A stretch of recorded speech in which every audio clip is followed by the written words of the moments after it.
Dicen que hubo un día en el que España estuvo a una sola decisión de desaparecer, que Hitler llegó convencido de que Franco se rendiría, y que, en un vagón cerrado, uno de los dos perdió la paciencia, y el otro cambió el destino de un país sin disparar un tiro. Esta es la historia que no aparece en los libros, la historia oculta de cómo España evitó caer en la guerra más devastadora del siglo. Europa, 1940. El continente entero retrocede bajo el avance alemán. Francia cae en semanas. Polonia desaparece. Media Europa vive bajo la bandera nazi. Cada frontera teme ser la siguiente. Y al sur, marcada por heridas recientes, aparece una excepción improbable: España. Un país exhausto tras 3 años de guerra civil, empobrecido, aislado, sin fuerzas para influir en nada. O eso creía el mundo. Las calles españolas no muestran victorias ni marchas triunfales. Muestran silencio, luto y hambre. Ciudades medio destruidas, fábricas sin carbón, familias que sobreviven con raciones escasas. España no tiene capacidad militar ni peso diplomático. Cualquier análisis racional concluiría que no tiene margen para enfrentarse a nadie, y menos al régimen que domina Europa. Sin embargo, el hombre que dirige el país observa la situación con fría atención. Francisco Franco. Un general que no destaca por su carisma ni por sus discursos. No es Mussolini, no es Hitler. Habla lento, parece distante, casi imperturbable. Pero bajo esa apariencia rígida se esconde algo que pocos ven. Una habilidad peculiar para detectar el peligro y ganar tiempo.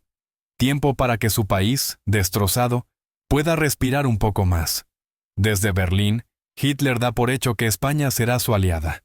Una nación católica, autoritaria y anticomunista, parece la compañera perfecta para su proyecto. Pero Franco sabe algo que Hitler no quiere aceptar. Decir que sí significaría la ruina total. España no puede entrar en otra guerra. No tiene recursos, ni soldados, ni comida suficiente para resistir una campaña larga. Así comienza una partida silenciosa, tejida con cautela. Una partida donde cada gesto importa. Porque la pregunta que nadie formula abiertamente, pero todos intuyen, es esta.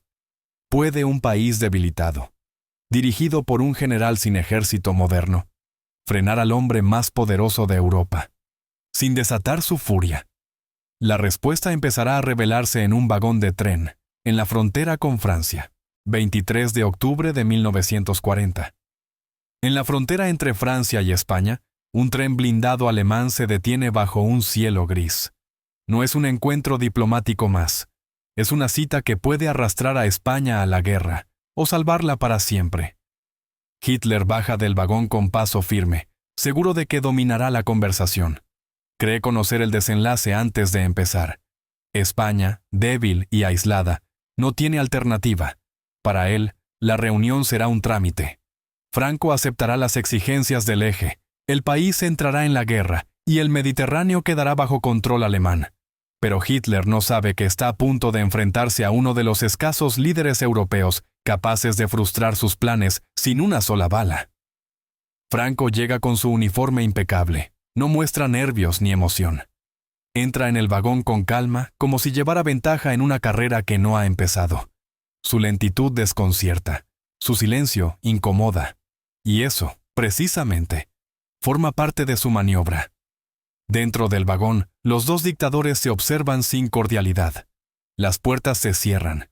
Nadie más escucha. Los soldados apostados en el andén sienten que cualquier chispa podría encender un conflicto. Hitler expone su proyecto con brusquedad. España debe unirse al eje, debe atacar Gibraltar, debe convertirse en un aliado militar activo. Franco escucha sin interrumpir, y cuando por fin habla, lo hace con una sola palabra que descoloca a Hitler. Todavía. No rechaza abiertamente, pero tampoco acepta. Y entonces comienza su lista de exigencias. Toneladas de trigo, petróleo en cantidades imposibles, armas modernas, munición, apoyo colonial. Sus demandas son tan desproporcionadas que Alemania no podría cumplirlas ni siquiera en su momento de mayor poder. Hitler frunce el entrecejo. Él no está acostumbrado a que le pongan condiciones. La conversación se vuelve tensa. El Führer se impacienta. Alza la voz, intenta presionar. Franco mantiene la compostura. Cada exigencia irreal, cada pausa calculada, es un muro invisible que frena el impulso alemán. Finalmente, el líder nazi abandona el vagón irritado, murmurando que preferiría arrancarse los dientes antes que volver a tratar con Franco. España ha esquivado el golpe sin disparar una sola bala. La partida continúa, pero aquella tarde en Hendaya quedó claro algo impensable. El hombre más poderoso de Europa había sido derrotado por un silencio bien colocado. Tras la reunión de Hendaya, Europa contenía la respiración. Nadie sabía qué había ocurrido dentro del vagón sellado, pero el resultado era evidente. Hitler no había conseguido lo que quería. España seguía fuera de la guerra, pero aquello no era una victoria definitiva. Era apenas una tregua frágil. Los servicios secretos alemanes intensificaron su actividad en Madrid. Los británicos hicieron lo mismo desde Gibraltar. Las embajadas se convirtieron en tableros de ajedrez donde cada gesto podía interpretarse como un movimiento estratégico. España estaba en el centro, rodeada de potencias que vigilaban cada palabra de Franco. Hitler no toleraba las evasivas, y aunque no había invadido España tras Hendaya, su paciencia tenía un límite.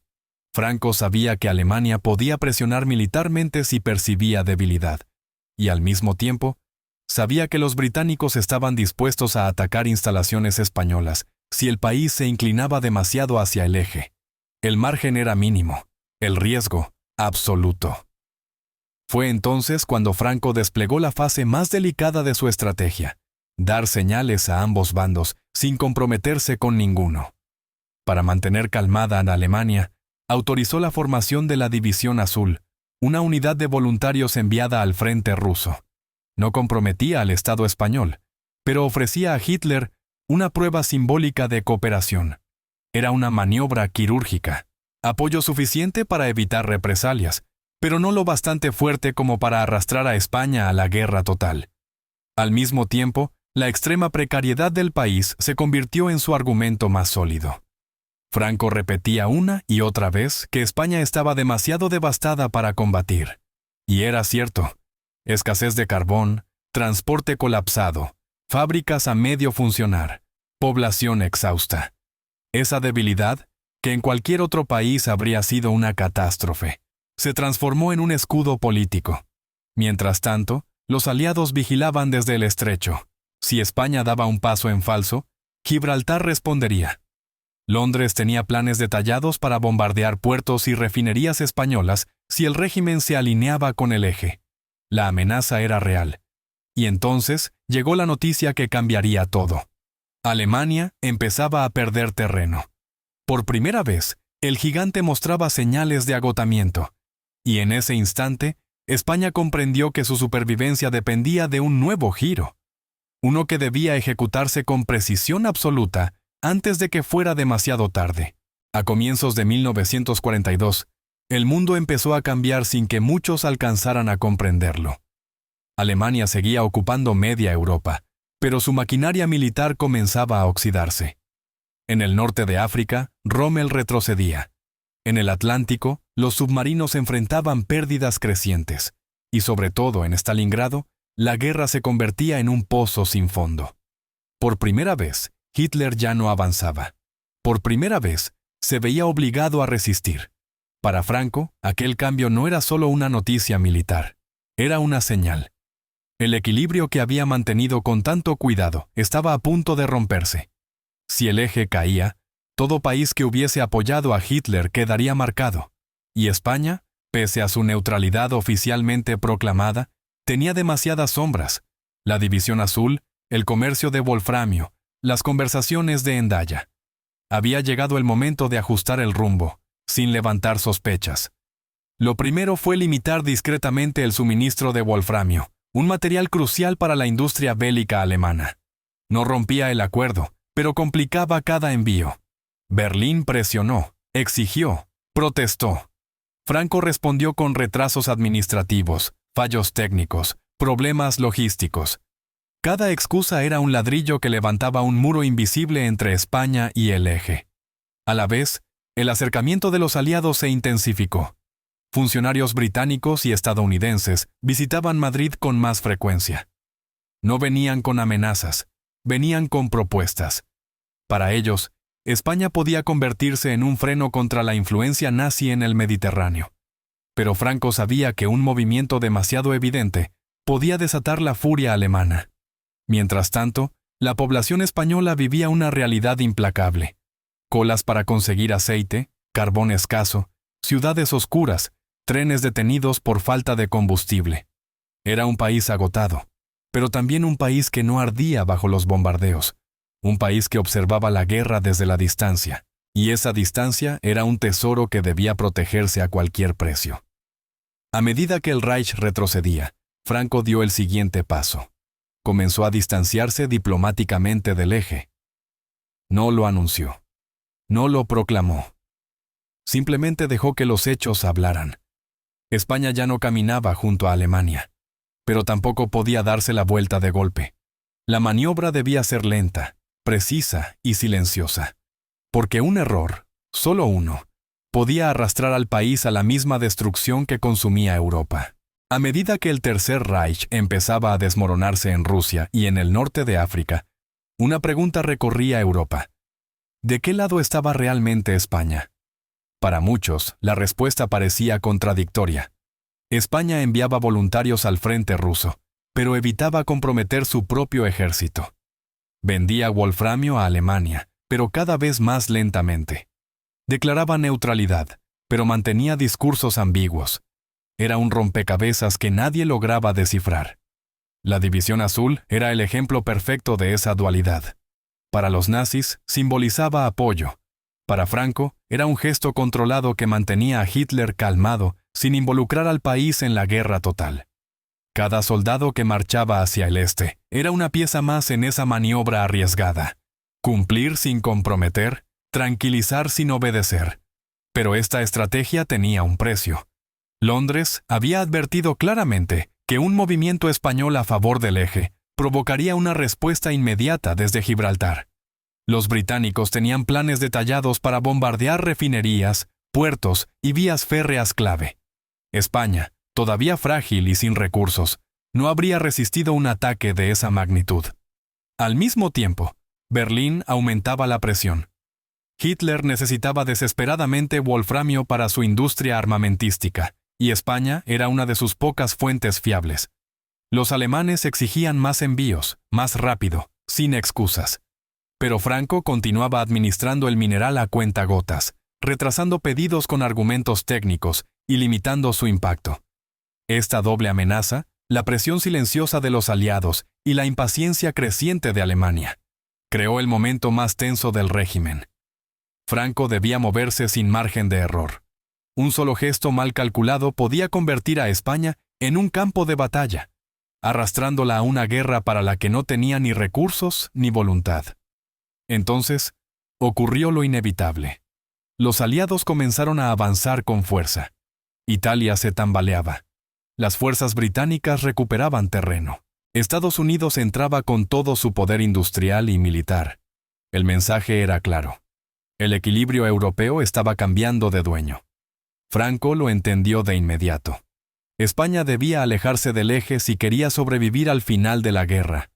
Pero esa retirada no podía ser brusca ni visible. Debía ejecutarse con precisión quirúrgica, para evitar provocar al régimen nazi en sus horas más desesperadas. La jugada más arriesgada estaba a punto de comenzar. Cuando la guerra terminó en 1945, el mapa de Europa parecía un cuerpo herido. Ciudades reducidas a cenizas, millones de muertos, fronteras rediseñadas por vencedores que imponían su nueva visión del mundo. Y en medio de ese nuevo orden, España aparecía como una anomalía. Un país que no había luchado, pero que inspiraba desconfianza en todos. Las potencias aliadas veían a Franco como un residuo incómodo del fascismo europeo. Su régimen estaba asociado, aunque indirectamente, a la Alemania nazi. La ONU rechazó su entrada. Las embajadas se retiraron. España quedó aislada, sola, pobre y observada con recelo. Muchos pensaron que el régimen no sobreviviría. Muchos creyeron que era cuestión de tiempo que cayera. Pero la historia dio otro giro. Apenas 2 años después, surgió una amenaza global distinta, la Unión Soviética. La Segunda Guerra Mundial había terminado, pero empezaba otra, fría, silenciosa y estratégica. El mundo se dividía en dos bloques irreconciliables, y casi sin darse cuenta, España pasaba de ser un estorbo a ser una pieza útil. Estados Unidos comprendió rápidamente el valor de la península, una posición militar privilegiada, lejos de la influencia soviética, junto a rutas marítimas esenciales y gobernada por un régimen absolutamente anticomunista. Washington no buscaba aliados perfectos, buscaba aliados firmes. Los diplomáticos estadounidenses comenzaron a acercarse a Madrid con un tono distinto. Ya no juzgaban, evaluaban. España tenía algo que, en ese momento, pesaba más que la democracia: estabilidad. Mientras media Europa oriental caía bajo la órbita soviética, España ofrecía un territorio seguro donde instalar bases aéreas y navales cruciales para el control del Mediterráneo. Y así, lo impensable ocurrió. En 1953, Estados Unidos y España firmaron los Pactos de Madrid. A cambio de permitir bases militares, España obtuvo petróleo, maquinaria, financiación y reconocimiento internacional. El aislamiento empezaba a romperse. El régimen respiró de nuevo, y Franco, que muchos habían dado por acabado, encontró un nuevo papel: el de aliado necesario frente al comunismo. No fue carisma lo que lo mantuvo en el poder. No fue popularidad. Fue su capacidad para adaptarse al viento histórico, para retirarse cuando debía y avanzar cuando era seguro. Fue, sobre todo, haber mantenido a España fuera de la guerra que destruyó a los demás. Pero aún quedaba una última pregunta por responder. ¿Cómo un hombre marcado por sombras terminó muriendo en su cama, y no ante un tribunal como tantos otros? La clave está en su victoria más silenciosa. Cuando Franco murió en su cama en 1975, rodeado de médicos y altos cargos, muchos dentro y fuera de España se hicieron la misma pregunta: ¿cómo logró llegar hasta el final sin caer, sin ser derrocado, sin ser juzgado? Su muerte pacífica contrastaba con el destino de otros dictadores del siglo XX. Hitler se suicidó entre ruinas. Mussolini fue ejecutado y colgado en una plaza. Muchos líderes autoritarios de Europa desaparecieron entre explosiones, tribunales o revoluciones. ¿Pero Franco? No.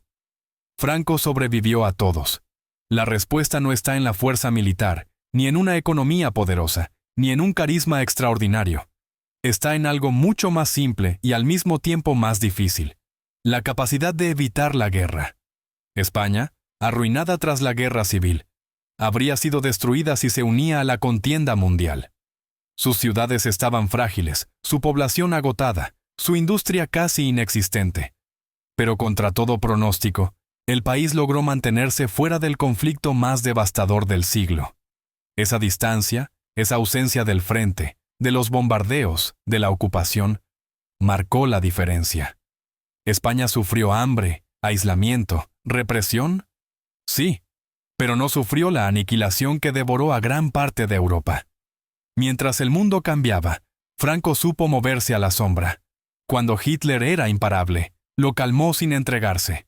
Cuando el eje empezó a hundirse, se alejó sin provocarlo. Y cuando surgió la Guerra Fría, ofreció a Estados Unidos lo único que tenía: posición estratégica y estabilidad interna. Eso lo salvó del final que muchos esperaban. Aún así, su figura dejó una herida profunda en la memoria española. Para unos, fue un defensor frente al caos. Para otros, un dictador que sofocó durante décadas la libertad. Su legado es complejo, discutido, imposible de encerrar en una sola frase. Pero hay un hecho que casi nadie discute. España evitó entrar en la Segunda Guerra Mundial. Y esa ausencia, ese silencio en un siglo de estruendo, permitió que el país conservara su estructura cuando millones de personas en Europa perdían todo. Hoy, al mirar atrás, persiste una duda que sigue dividiendo a historiadores y familias. ¿España sobrevivió gracias a la estrategia de Franco? ¿O simplemente a pesar de ella? La historia no ofrece una respuesta definitiva. Solo nos deja la sombra de una jugada que cambió el destino de todo un país.